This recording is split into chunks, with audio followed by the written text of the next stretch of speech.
الحمدللہ رب العالمین والصلاة والسلام علی رسولہ الامین وعلی آلہ وصحبہ اجمعین وبعد۔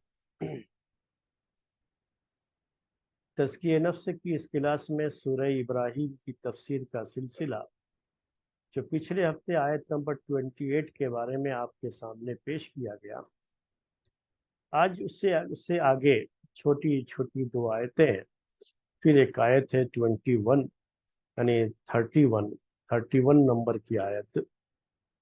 تو انشاءاللہ آج ان آیتوں کے تعلق سے بات آپ کے سامنے رکھیں گے۔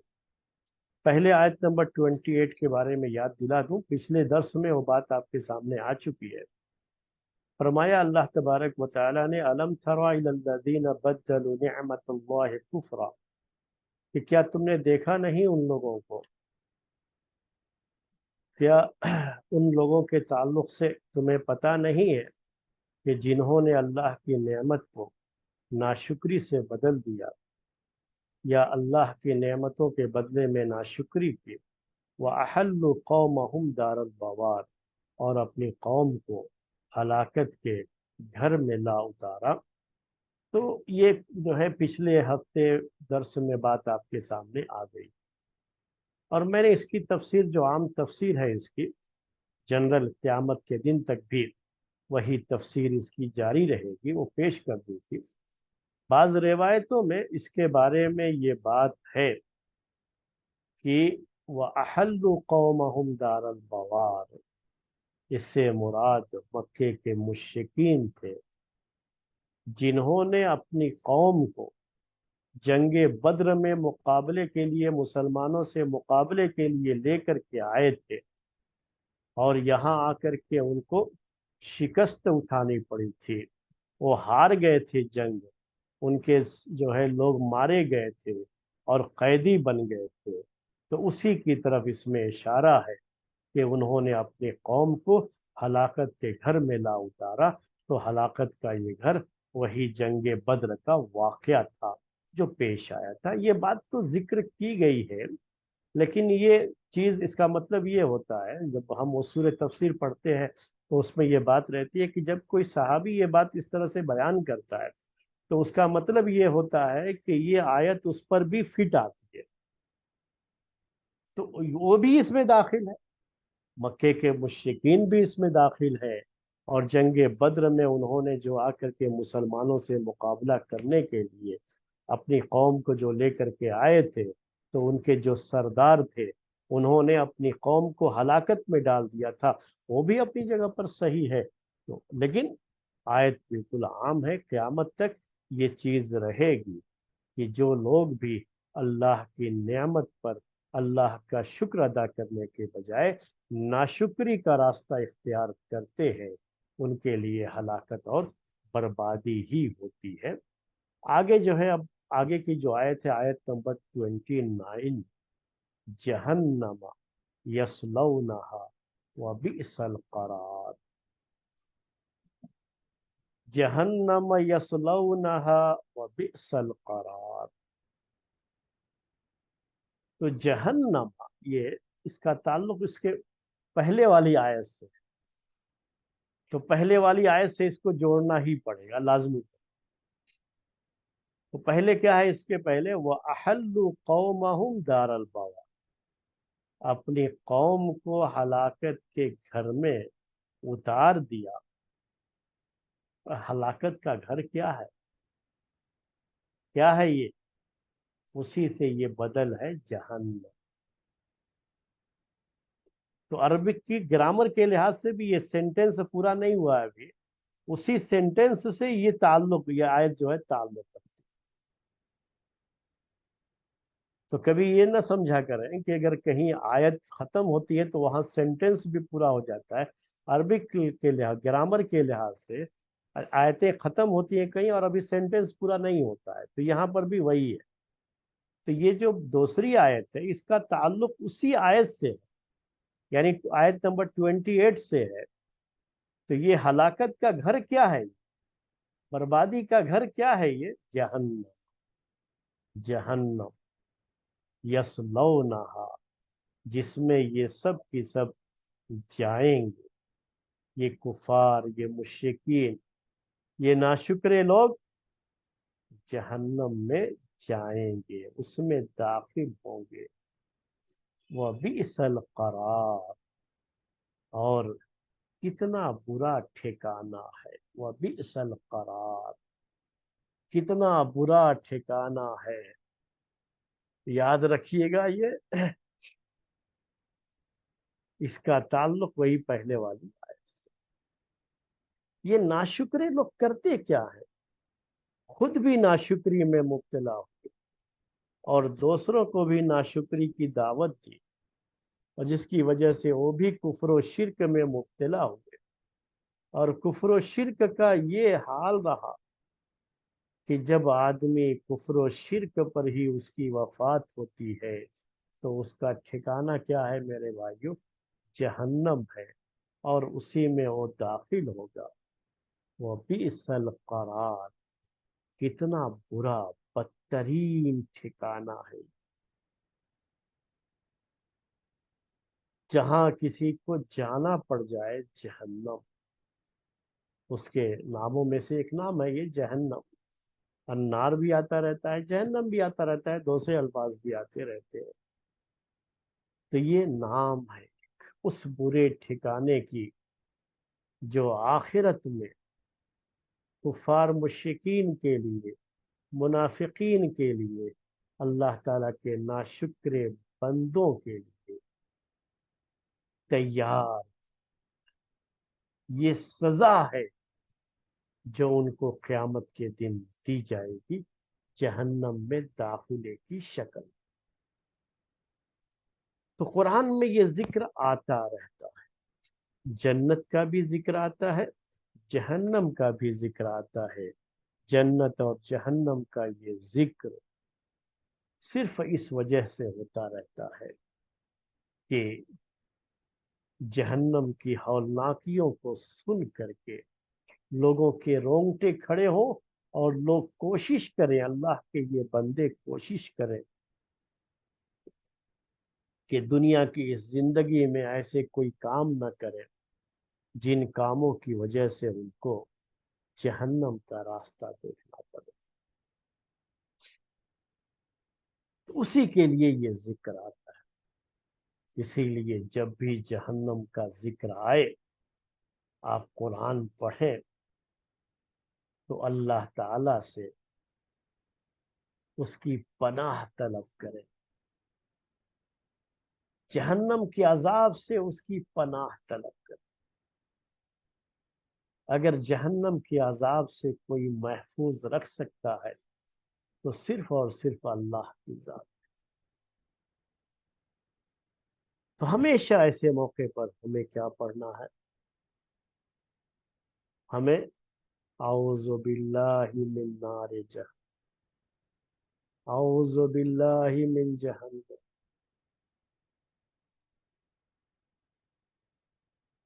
یہ ہمیں پڑھنا ہوتا ہے۔ اب یہ چونکہ موقع ہے تو ہم یہ دعا کرتے ہیں اللہ تعالیٰ سے کہ اللہ تعالیٰ ہمیں جہنم کے عذاب سے محفوظ رکھے۔ اللہ تعالیٰ تو ہمیں جہنم کے عذاب سے بچا۔ جب بھی پڑھے تو یہ دعا ضرور، جب بھی جہنم کا ذکر ہو۔ اللہ کے رسول صلی اللہ علیہ وسلم کا طریقہ یہ تھا۔ اس کے بعد ذکر کیا کیا ہے؟ وَجَعَلُوا لِلَّهِ أَنْدَادًا لِيُضِلُّوا عَنْ سَبِيلِهِ قُلْ تَمَتَّعُوا فَإِنَّ مَصِيرَكُمْ إِلَى النَّارِ۔ وہی تعلق ہے، یہاں تک ابھی وہی تعلق ہے، تو اس لیے میں اس کو بھی آپ کے سامنے تھوڑا جلدی سے پیش کر دیتا ہوں۔ فرمایا اللہ تعالیٰ نے ان کفار مشرکین کے بارے میں کہ وَجَعَلُوا لِلَّهِ أَنْدَادًا، انہوں نے اللہ کے لیے ند بنا لیا، یعنی اللہ کے برابر دوسروں کو قرار دے کر کے ان کو اللہ کے ساتھ شریک بنا لیا۔ جعلوا للہ اندادا،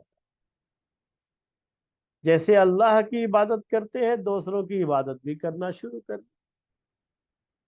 اللہ تعالیٰ کے ہم پلہ اور ہمسر بنا دیا دوسروں کو۔ یہی مشرکین کا شیوا ہوتا ہے، مشرکین کا کام یہی ہوتا ہے۔ تو ان مشرکین نے کیا کیا؟ وَجَعَلُوا لِلَّهِ أَندَادًا، کیوں کیا؟ لِيُضِلُّوا عَن سَبِيلِهِ، تاکہ یہ لوگوں کو اللہ کے راستے سے بھٹکائیں۔ اللہ کا راستہ جو صراط مستقیم ہے، اس صراط مستقیم سے یہ لوگوں کو ہٹانا چاہتے۔ تو یہ شیطان بھی اور شیطان کے چیلے بھی جو کفار مشرکین کی شکل میں دنیا میں ہوتے ہیں، جو منافقین کی شکل میں ہوتے ہیں، ان کا یہی کام ہوتا ہے۔ اس کے بعد اللہ تعالیٰ نے ایسے لوگوں کے بارے میں کیا کہا ہے وہ لفظ بھی سن لیجئے، چونکہ یہ پہلے والی آیت سے ہی تعلق ہے، اس لیے میں جلدی سے یہاں آگے بڑھ رہا ہوں۔ قل تمتعوا فإن مصيركم إلى النار۔ قل، جب بھی آئے قرآن میں قل تو کیا مطلب ہوتا ہے؟ آپ کہہ دیجئے۔ کس سے کہا جا رہا ہے؟ یہ ہمارے پیارے نبی صلی اللہ علیہ وسلم سے کہا جا رہا ہے کہ آپ کہہ دیجئے۔ قل، کہہ دیجئے۔ کیا کہہ دیجئے؟ تمتعو، تمتعو، عربی میں تمتعو کسے کہتے ہیں؟ مزے اڑا لو، مزے لے لو۔ دنیا کے یہ جو آرام ہیں، آسائشیں ہیں، مزے لے لو صاحب۔ ہر طرح کا آرام ملا ہوا ہے نا، آرام کر لو، کوئی بات نہیں، ٹھیک ہے آرام کرو، مزے لے لو۔ فَإِنَّ مَصِيرَكُمْ إِلَى النَّارِ، یقیناً تمہارا ٹھکانہ، تمہارا جو آخری پڑاؤ ہوگا نا، وہ کہاں ہوگا؟ جہنم میں ہوگا۔ النار، یہاں پہلے جہنم آیا، یہاں النار، تو ناموں میں سے النار بھی نام ہے، جہنم بھی نام ہے۔ تمہارا ٹھکانہ تو صاحب وہی جہنم ہے، وہی دھکتی ہوئی آگ ہے، آگ کے وہ شعلے ہیں۔ اللہ کے رسول صلی اللہ علیہ وسلم سے یہ کہا گیا ہے کہ آپ ان کو یہ بتا دیجئے تمتعو، آپ مزے کر لو بھائی صاحب، آپ مزے کر لو۔ کتنے دن کی زندگی ہے؟ لوگ کیا کہتے ہیں کتنے دن کی زندگی ہے؟ 4 دن کی زندگی ہے۔ یہ مزے کہاں کرے گا آدمی؟ کہاں مزے اڑائے گا؟ اسی دنیا کی زندگی میں نا، اور کہاں؟ جو بھی کفر و شرک میں رہا ہے شخص، اور جس کو ایمان کی توفیق نہیں ملی ہے، جو توحید پر قائم نہیں رہا، یا جسے توحید کی توفیق نہیں ملی، تو کیا ہوگا اس کا؟ بس دنیا کی زندگی میں مزے لے لو بھائی صاحب، جب تک دنیا میں ہو مزے لے لو۔ دنیا کی نعمتیں تو سب ملی ہوئی ہے نا۔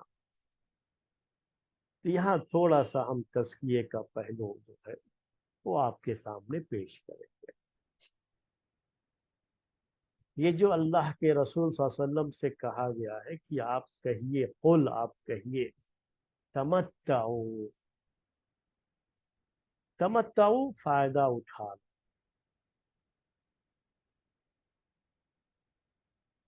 مزے کر لو۔ تمتعو تو کیا مطلب نکلتا ہے اس کا؟ کہ دنیا کی زندگی میں کفار مشرکین کو اللہ کے جو ناشکر بندے ہوتے ہیں، اللہ تعالیٰ ان کو نوازتا۔ اچھا بھائی خوب مزے کرو۔ اس لیے دنیا کی اس زندگی میں اگر کسی کے پاس بڑی نعمت دیکھ رہے ہو، بڑی نعمتوں میں ہے اور بڑے آرام میں ہے، دنیا کا ہر آرام اس کے پاس ہے، تو اس کی وجہ سے یہ کبھی مت سمجھنا کہ وہ کامیاب آدمی ہے۔ آج میں ذرا یہی تزکیے کا مسئلہ ہے، تزکیے نفس کا، وہ تھوڑا کلیئر کرنا چاہتا ہوں۔ اور اسلامی سوچ کیسی ہونی چاہیے، ایک مسلمان کی سوچ کیسی ہونی چاہیے، اس کے تعلق سے آپ کے ذہن میں یہ بات بیٹھانا چاہتا ہوں۔ قرآن میں اس کا بیان جگہ جگہ آتا رہتا ہے، تو جگہ جگہ یہ باتیں بھی ہوتی رہتی ہے، تو بار بار یہ باتیں یاد دلانی چاہیے۔ اس لحاظ سے میں آپ کو یاد دلاتا ہوں۔ نفس کے تزکیے میں یاد دلانے کا یہ مسئلہ بڑی کثرت سے ہوتا ہے۔ تو دنیا میں جب ہم کسی کو دیکھتے ہیں کہ بڑی نعمتیں، حالانکہ بڑا ناشکرا ہے، کفر و شرک میں مبتلا ہے، لیکن نعمتیں تو بہت ہیں اس کے پاس۔ آپ سب لوگ، ہمارے بھائی بہن جو بھی اس میں شریک ہیں، آپ سب کو یہ پتا ہے کہ دنیا کے جو امیر ترین لوگ ہیں، دنیا کے جو مالدار لوگ ہیں، اگر ان کی آپ لسٹ لے کر کے آئیں گے تو آپ سب کی زندگی دیکھ لیجیے، تو آپ کو ایسے لوگ نظر آئیں گے جو کفر و شرک میں مبتلا ہے، جو ناشکرے ہیں، لیکن انہیں بہت نوازا گیا ہے، بہت نوازا۔ ایسے ایسے لوگ ہیں کہ جن کے یہاں اگر شادیاں ہوتی ہیں تو اتنے پیسے خرچ کیے جاتے ہیں کہ شاید اتنا پیسہ کسی چھوٹے ملک کا پورے ایک سال کا بجٹ ہوگا، پورا ملک چل جائے گا۔ کیا ہے مطلب، کہنے کا کیا ہے، ہم کسی کے اس پر حسد نہیں کر رہے، کہنے کا مطلب ہے کہ اتنی نعمتیں ہیں، اتنے پیسے، اتنی دولت ہے، اور ان مالداروں کی لسٹ میں اللہ کے شکر گزار بندوں کا نام آپ کو مشکل سے ہی ملے گا، ناشکرے لوگوں کا ملے گا۔ اب سوچئے تھوڑی دیر کے، کیوں اللہ تعالیٰ نے ان کو نوازا ہے؟ کبھی ہمارے ذہن میں اگر ایسا خیال آ جائے، اور بہت سے مسلمانوں کے ذہن میں یہ خیال آتا ہے، تو اس خیال کو فوراً جھٹک دیجئے، یہ آیت پڑھیں اور وہی نفس کا تزکیہ ہے۔ خیال کیا آتا ہے؟ اردو زبان کا ایک بڑا مشہور شاعر ہے، علامہ اقبال کہا جاتا ہے۔ علامہ اقبال نے بھی شکایت کر دی۔ لوگ کیا کرتے ہیں، اللہ تعالیٰ سے شکایت کرنا شروع کر دیتے ہیں کہ اللہ تو نے تو ان کو اتنا نوازا ہے، وہ تو تیری عبادت نہیں کرتے، شرک کرتے ہیں، اور ہم نیک بندوں کو کچھ نہیں دیا ہے، بڑی پریشانی سے گزارا ہو رہا ہے۔ تو علامہ اقبال نے بھی شکایت کر دی تھی کہ رحمتیں ہیں تیری اغیار کی کاشانوں پہ، برق گرتی ہے تو بیچارے مسلمانوں پہ، کہ تیری رحمتیں تو غیروں کے لیے، غیروں کا مطلب کیا ہے، غیر مسلم، نان مسلم، جو تیرے اوپر ایمان لائے لوگ، تیری عبادت کرتے ہیں، ان کے گھروں پر تو بجلیاں گر رہی ہیں آسمان سے، مطلب یہ کہ آسمانی آفت اور مصیبت ان کے یہاں آ جا رہی ہے، اور بیچارے بہت پریشان ہو جا رہے ہیں۔ تو ابھی تازہ اگر کوئی مثال دینا چاہوں آپ کو، تو ابھی آپ نے سنا ہوگا کہ ہمارے پڑوس میں جو کیرلا اسٹیٹ، وہاں ایک علاقہ وائناڈ، بہت زیادہ بارش اور جو لینڈ، کیا کہتے ہیں اس کو، جو سلائیڈنگ جو ہے، لینڈ سلائیڈ کی وجہ سے کافی تباہی جو ہے۔ تو ان کا کہنے کا مطلب کیا ہے کہ یہ مصیبتیں مسلمانوں پہ آ رہی ہیں، اور تیری رحمتیں کن کے ساتھ ہیں؟ سب نان مسلموں کے ساتھ۔ اس طرح کے خیالات بہت سے لوگوں کو آ جاتے ہیں۔